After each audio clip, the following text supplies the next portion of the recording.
العسكري لتكون معزوزا في بلدك كي تدافع عن وطنك ضد الغزاة، ضد الطامعين بهذا البلد.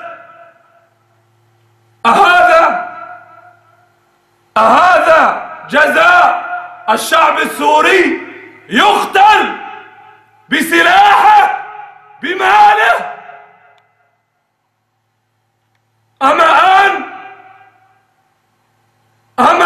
آن أن تلتحقوا بهذا الشعب، بكرامة هذا الشعب، بحرية هذا الشعب، بالدفاع عن هذا الشعب،